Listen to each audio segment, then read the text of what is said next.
Eddie Van Halen wasn't just a guitarist, he was a revolution in human form.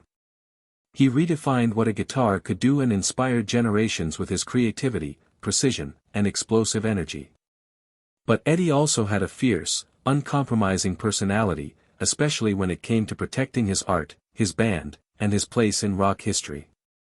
Throughout his life, he developed intense rivalries and grudges, some with fellow legends, others with those closest to him. He didn't tolerate egos, phonies, or anyone he felt betrayed the spirit of rock. These are the 5 people Eddie Van Halen reportedly disliked, or outright hated, the most. Their stories are messy, emotional, and unforgettable. Number 1, David Lee Roth. No feud in rock history is more iconic or explosive than Eddie Van Halen and David Lee Roth. Together, they created some of the most unforgettable music of the 70s and 80s.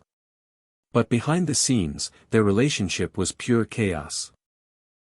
From the beginning, the two had wildly different visions. Eddie was a musical perfectionist who wanted to push boundaries and explore new sounds. Roth, on the other hand, saw Van Halen as a loud, sexy, crowd-pleasing machine driven by image and swagger. Things came to a head with the song, Jump. While the track became Van Halen's biggest hit, Roth despised it, mostly because of its synth-heavy arrangement. To him, it was a betrayal of the band's hard rock roots. He begged Eddie to scrap it. Eddie refused. His answer: "If I want to play a tuba or a Bavarian cheese whistle, I will."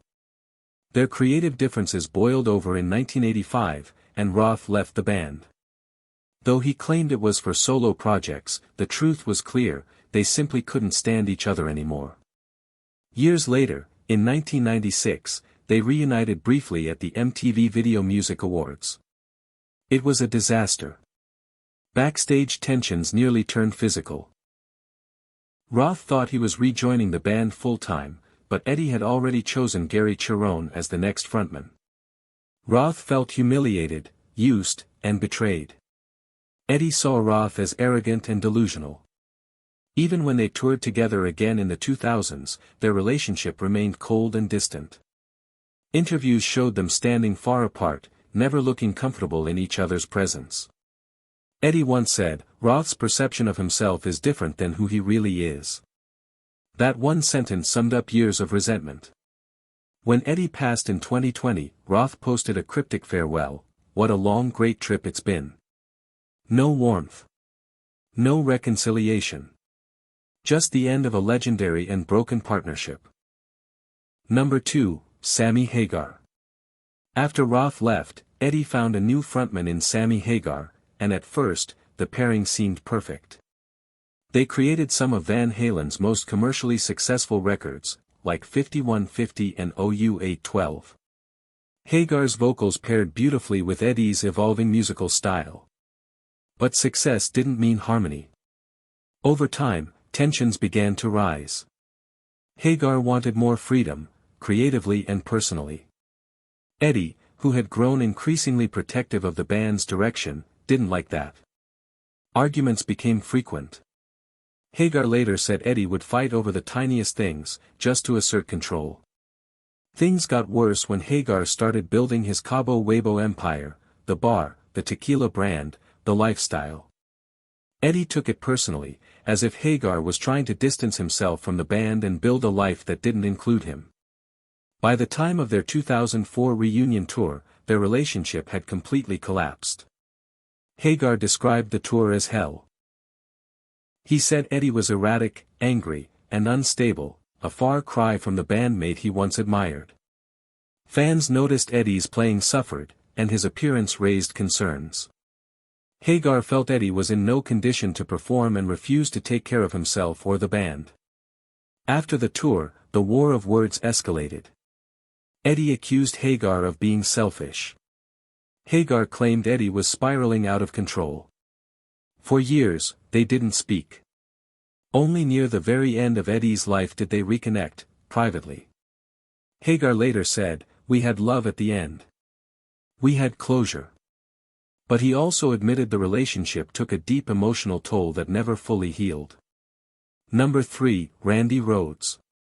Randy Rhoads and Eddie Van Halen were two of the most brilliant guitarists of their generation, and that made them inevitable rivals. Eddie's style was raw, feel-driven, and instinctive. Randy's was technical, classical, and methodical. Fans loved to compare them. Critics debated who was better. And Eddie hated that. He felt Randy was copying him, riding the wave he created. He even claimed Randy once said he learned everything from Eddie.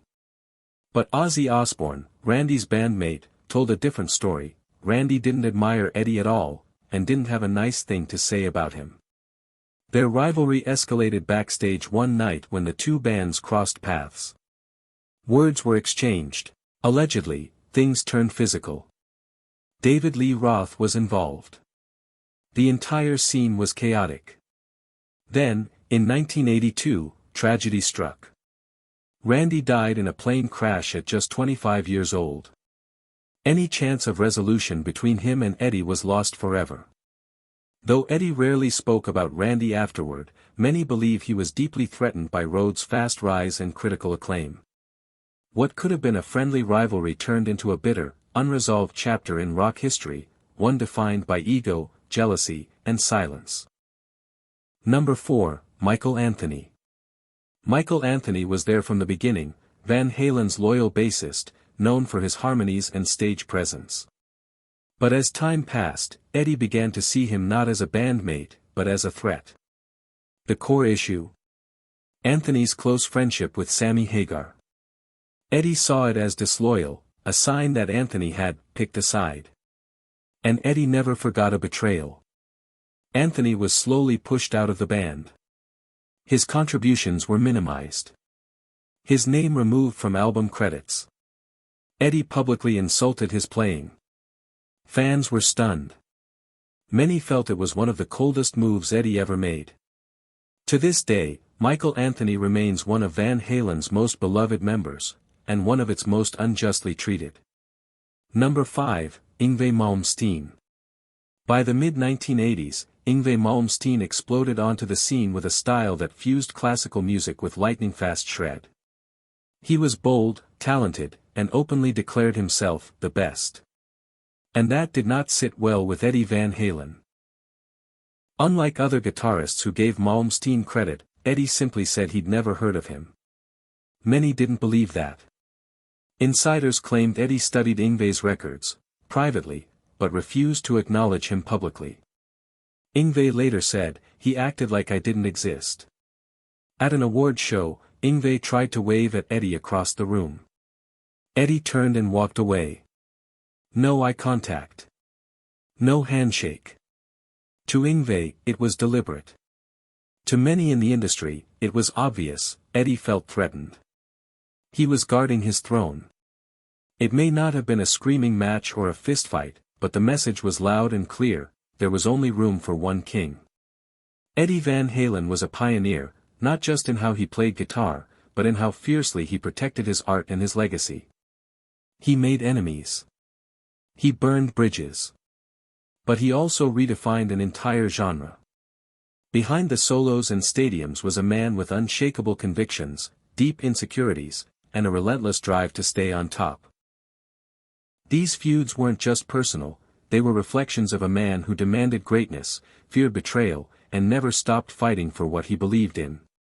Eddie may be gone, but the fire he lit in rock and roll will never burn out. Rest in power, Eddie Van Halen.